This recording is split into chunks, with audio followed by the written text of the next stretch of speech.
రంగుల కళని అంతే కలర్ఫుల్గా స్క్రీన్ మీదకి ఎక్కించిన వ్యక్తి గురించి మనం ఇప్పుడు మాట్లాడుకోబోతున్నాం. వైలెన్స్ని మరింత వైలెంట్గా కూడా తెరపైన చూపించి దానితో క్లాప్స్ కొట్టించిన వ్యక్తి గురించి వాళ్ళు మనము ఇక్కడ పిలుచుకోబోతున్నాం. ఇప్పటిదాకా మీకు తెలిసిన ఆర్జీవి సినిమా డైరెక్టర్, కానీ అందరికీ తెలిసిన డైరెక్టర్ అలాంటి ఎంతోమంది డైరెక్టర్లను తయారు చేసిన ఆర్జీవి ఉన్నారు. We really welcome Gokaraju Gangaraju engineering college నుంచి స్టూడెంట్స్, అలాగే ఫ్యాకల్టీస్ సంబంధించిన మేనేజ్మెంట్ వాళ్ళని మేము పిలుస్తున్నాము. అలాగే వీక్యూబ్ టెక్నాలజీస్ నుంచి కూడా మేము దానికి సంబంధించిన కొద్దిమంది పిలిచాము. ఎందుకంటే ఇక్కడ ఆర్టిఫిషియల్ ఇంటెలిజెన్స్ కన్నా ఎక్కువ మీరు అడ్వాన్స్డ్ ఇంటెలిజెన్స్లో మీరు అందరూ ఉన్నారు. అలా ఇప్పటికే మాకు తెలుసు.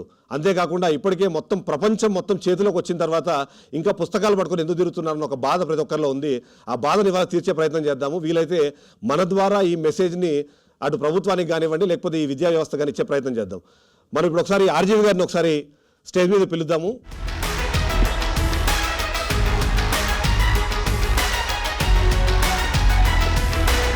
నిజంగా ఆర్జీవి గారి గురించి మీకు ఎవరికి ఇంట్రడక్షన్ ఖచ్చితంగా అవసరం లేదు. కానీ ఈరోజు ఆర్జీవి గారి వ్యూ విన్న తర్వాత మీరు మరొకసారి ఆయన గురించి, అదే నేను చెప్తున్న ఆర్టిఫిషియల్ ఇంటెలిజెన్స్లోకి వెళ్ళి మరొకసారి మీరు సెర్చ్ చేస్తారు, గూగుల్ని మరొకసారి క్రాస్ చెక్ చేసుకుంటారు. నిజంగా ఇప్పటిదాకా నాకు తెలిసిన ఆర్జీవి, ఇప్పుడు నేను విన్న ఆర్జీవి సేమ్ అవునా కాదన్నది మీరు క్రాస్ చెక్ చేసుకోవచ్చు. స్క్రీన్ మీద ఇప్పుడు ఎక్కడైతే స్టేజ్ మీద ఉన్నారో ఆయన ఆర్జీవీనే, కానీ ఆయన మాట్లాడే మాటలు మాత్రం కొత్తగా ఉంటాయని నేను ఖచ్చితంగా మీకు చెప్పగలుగుతాను.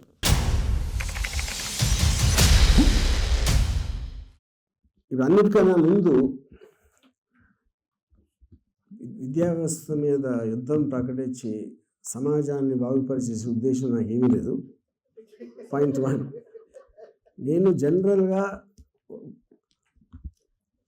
అంత మంచిగా అంటే ఒక వాటర్ అంతా స్టిల్గా ఉంటే దాంట్లో రాయేసి కలగటం అనేది నా చిన్నప్పటి నుంచి, అంటే మా అమ్మ నేర్పలేదు, బట్ నేను నేర్చుకున్నాను. So coming to the topic, ఇప్పుడు ఫస్ట్ ఆఫ్ ఆల్ చదువు ఎందుకు, విద్య అనేది ఫస్ట్ ఆఫ్ ఆల్ మనకి ఎందుకు వచ్చింది అని ఫండమెంటల్ క్వశ్చన్ అడిగితే, అఫ్కోర్స్ టు అక్వైర్ నాలెడ్జ్. అంటే మన the greatness about human race, they can keep on transferring the knowledge to the next generation. అందుకని జంతువులు ఏం చేయలేవు. జంతువులు ప్రతిసారి పుట్టినప్పుడు కూడా మళ్ళీ అదే రిపీట్ చేస్తూ ఉంటాయి. మన అడ్వాన్స్ అవడానికి కారణం అనేది which is the fundamental point of education. So అంతకుముందు కనిపెట్టిన దగ్గర నుంచి ప్రతి తరం బిల్డప్ చేస్తూ వెళ్తారు. అందుకని ఆది మానవుల నుంచి ఇక్కడ వరకు వచ్చాం. బట్ దీంట్లో ఒక ఫ్లా ఏంటంటే, మన చిన్నప్పుడు, ఇప్పుడు సపోజ్ మా గ్రాండ్ ఫాదర్ నాకు ఇంజనీరింగ్ చదవమని చెప్పారు. ఇంజనీరింగ్ ఎందుకంటే ఈ పెద్ద పెద్ద కాంట్రాక్టర్ దగ్గర డబ్బులు లంచం తీసుకోవచ్చు అని చెప్పారు. అది నా మోటివేషన్, అది నాకు ఇచ్చిన మోటివేషన్ నేను చెప్పేది. So most of the time ఇన్సెక్యూరిటీలోంచి రేపొద్దు నాకు ఉద్యోగం దొరకదా, లేకపోతే అందరూ నన్ను గేల్ చేస్తారా అనే భయంతో చదివించినప్పుడు ఏమవుతుందంటే, మీకు మార్కుల కోసం మార్కులు చాలా ఇంపార్టెంట్, ఫస్ట్ ర్యాంక్ రావాలి, డిస్టింక్షన్ రావాలి అని చెప్పి చదువు ఎడ్యుకేషన్ ముఖ్య ఉద్దేశం టు బి ఎడ్యుకేటెడ్ అనేది మర్చిపోతారు మోస్ట్ ఆఫ్ ద టైం. ఇప్పుడు ఫర్ ఎగ్జాంపుల్ ఆల్జీబ్రా ఎందుకు వాడతారో నాకు ఎంతవరకు తెలియదు. నాకు తెలిసిన వాళ్ళు ఎవరికి తెలియదు. బట్ అది చదివించాను కాబట్టి చదువుతున్నాం. ఐఎమ్ షూర్ దేస్ ఒక దానికి అవసరం ఉండదని అంటలేదు, కానీ నాకు తెలియదు అన్నా. ఎందుకంటే నాకు ఆల్జీబ్రా నేర్పించినోడు నాకు చెప్పలా ఆల్జీబ్రా ఎందుకు చదవాలని. So most of the time అనే గుడ్డేది చేలో పడి మేసినట్టు వాళ్ళు చెప్పారు కాబట్టి సిలబస్ ఇది ఉంటుంది, ఆ కోర్సు ఉంటుంది, ఈ కోర్సు ఉంటుంది అని క్వశ్చన్ చేయకుండా చేయటం అనేది మనుషుల నైజం. ఎందుకంటే మన మనుషుల రూపంలో ఉండొచ్చు, కానీ మనం గొర్రెలు ఉంటాం. సో ఇప్పుడు ఆ పర్టికులర్ ఆస్పెక్ట్ అనేది ఎప్పటి నుంచో ఉంది. ఇట్స్ నాట్ లైక్ ఇది కొత్తగా నేను ఆర్టిఫిషియల్ ఇంటెలిజెన్స్ వచ్చిన తర్వాత I feel it is a very very important to relook at the whole thing. దాని అవేర్నెస్ నాకు అర్థమైంది, అది షేర్ చేసుకుందామని ఈ ఈవెంట్ పెట్టడం జరిగింది. సో ఇప్పుడు for example engineering 4 years course ఉంది. 4 years ఎందుకు ఎవరు అడగల, 4 years ఉంది అంతే. ఎవడో ఎప్పుడో ఎందుకో పెట్టాడు 4 years అని. అప్పుడు మనం అందరం కలిసి చేస్తున్నాం. ఆ 4 years ఇప్పుడు కొంతమంది చాలా ఐక్యూ ఉన్నోళ్ళు, హార్డ్ వర్క్ చేసేవాళ్ళు, చదివేవాళ్ళు ఉంటారు. బ్యాక్ బెంచర్స్ నాలాంటి వాళ్ళు ఉంటారు. మా ఇద్దరికి కలిపి 4 years ఇటువంటి అసలు అదేనా దానికి ఏమైనా అసలు ఉందా, అసలు మీనింగ్ ఉందా? సో ఎప్పుడు ఎవరు రెడీ అయితే ఆడికి ఎగ్జామ్ పెట్టేయచ్చు కదా. నేను మొత్తం ఫైనల్గా ఎగ్జామ్ ఈజ్ ఇంపార్టెంట్. చదవటం ఆడు ఎంత ఫాస్ట్గా చదివాడు లేకపోతే ఎంత ఇంటెలిజెన్స్ ఉంది అనేది ఏ ఇద్దరు పీపుల్కి ఒకటే ఉండదు. వాళ్ళందరినీ జనరలైజ్ చేసి ఒక ఈ గొర్రెల్ని ఒక కేజీలో పెట్టినట్టు క్లాస్ రూమ్లో పెట్టి చదివి దాంట్లో ఉంది. అఫ్కోర్స్ లాట్ ఆఫ్ డెవలప్మెంట్స్ నేను కాదని అంటలేదు. But I think A is going to disrupt everything what ever we know. So ఇప్పుడు జనరల్ ఎడ్యుకేషన్ అనేది మీరు కోర్సెస్లో వస్తుంది. కానీ కస్టమైజ్ ఎడ్యుకేషన్ అంటే పర్సనలైజ్ ఎడ్యుకేషన్. ఈచ్ పర్సన్కి ఏం ఇంట్రెస్ట్ ఉంది. ఇప్పుడు నా సివిల్ ఇంజనీరింగ్ చదివినప్పుడు నాకు I might like fluid mechanics or something. దాని మీద నేను ఎక్స్పర్టైజ్ కాకుండా అన్నీ నేర్చుకోవాలి అని నన్ను ఎదగనీయకుండా వాళ్ళు ఇష్టం వచ్చినట్టు కోర్సు ఉంది కదా అని చేయనిస్తే దానికి మీనింగ్ ఏంటి? సెకండ్ పాయింట్, ఇప్పుడు మెమరీ బేస్డ్ ఎడ్యుకేషన్లో ఉన్నాం మనందరం. అన్నీ బట్టి కొట్టాలి, ఎగ్జామ్ ఇచ్చినప్పుడు అన్నీ రాయాలి, గుర్తుంచుకోవాలి, రాత్రి పగళ్ళు చదివేసి. ఇప్పుడు ChatGPTలో నాకు అంటే నా బ్రెయిన్ నా మైండ్లో ఉండటానికి నా ఫోన్లో ఉండటానికి ఏంటి తేడా ఏంటి అసలు? అప్పుడు మెమరీ బేస్డ్ ఎడ్యుకేషన్ అనేది మోస్ట్ మీనింగ్లెస్ ఇష్యూ అయిపోయింది. ఇప్పుడు any advancement in technology is about taking you forward. అంటే నీ టైం సేవ్ చేయడానికి, మీ ఎఫర్ట్ సేవ్ చేయడానికి ఒక్కటే దాని ముఖ్యమైన ఉద్దేశం. సో అప్పుడు దాన్ని ఇమ్మీడియట్గా ఎంకరేజ్ చేయకుండా మనం ఈగోకి పోయో అజ్ఞానానికి పోయో అది వాడుకుంటే ఇప్పుడు ఫర్ ఎగ్జాంపుల్ టీచర్స్ ఒక పిల్లల్ని స్కూల్లోనో కాలేజ్లో చేసినప్పుడు మంచి స్కూలేనా అంటారు, మంచి కాలేజేనా అంటారు. మంచి టీచర్ ఉన్నాడని అడగలేరు. ఎందుకంటే ఫైనల్గా మీకు పాఠాలు నేర్పే టీచర్లు, కాలేజ్ గోడలు కాదు కదా. యూనో, సో అది అంటే ఒక అలవాటు ప్రకారం క్వశ్చన్ అడగకుండా చేసే దాంట్లోంచి అది వచ్చింది బేసిక్గా.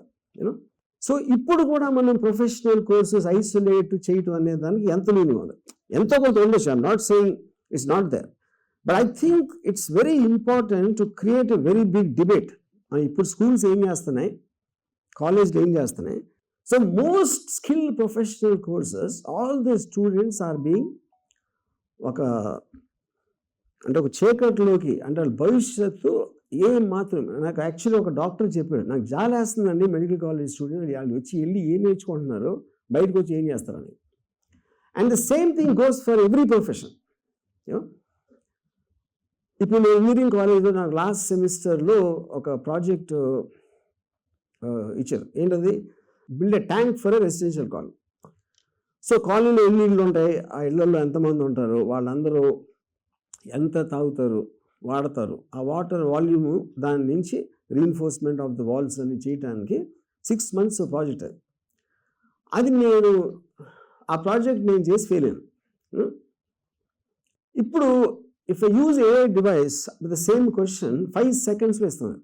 It will give me 4 options. You know, అప్పుడు నేను 6 నెలల్లో నా లైఫ్లో పోయినట్టు కదా. ఓకే, అప్పుడు ఈ టెక్నాలజీ లేదు, ఐ అండర్స్టాండ్ దట్. కానీ ఇప్పుడు నేను కనుక్కుంటే most of the thing what they study even now అదే ఉంది సిలబస్ ఇప్పుడు కూడా.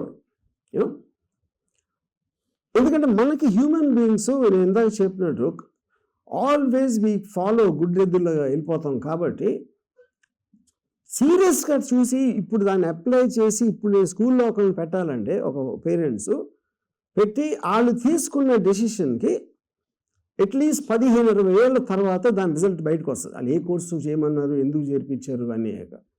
అప్పటికి 2 yearsకి ఇంత మారిపోతూ ఉంటే ప్రపంచం 20 years తర్వాత వాళ్ళు వచ్చి ఏమవుతారు అని ఆలోచించాల్సిన అవసరం ఉంది కదా. That is my main point. So ఇప్పుడు దీనికి సంబంధించి ఐఎమ్ షూర్ మీలో కొంతమందికి దీని మీద కౌంటర్ ఆర్గ్యుమెంట్స్ ఉండొచ్చు. అలాగే ఆకలి గారు ఉన్నారు. ఇప్పుడు మా ఇద్దరు కాన్వర్జేషన్లో వీల్ అసైన్ సంథింగ్, దాని తర్వాత నేను మీ నుంచి క్వశ్చన్స్ తీసుకుంటాను.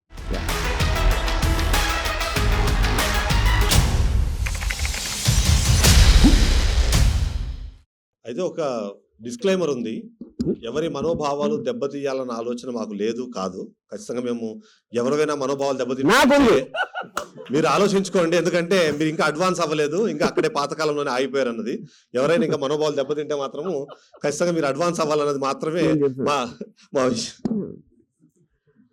మీ మనోభావాలు దెబ్బతినాలని నాకు చాలా పెద్ద కోరిక.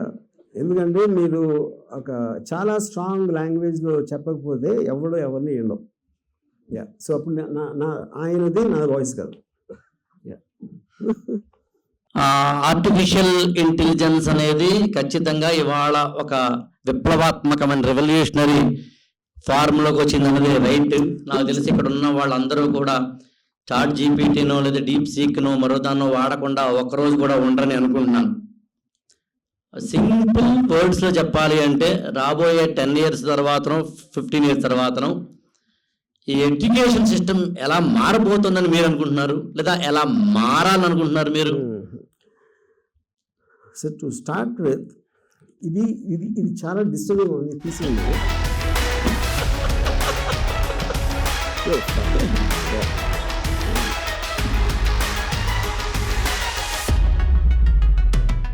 అంటే ఇది అనుకోకుండా అనుకున్నా, ఇంకెవరిని తనలేదు కాబట్టి. యా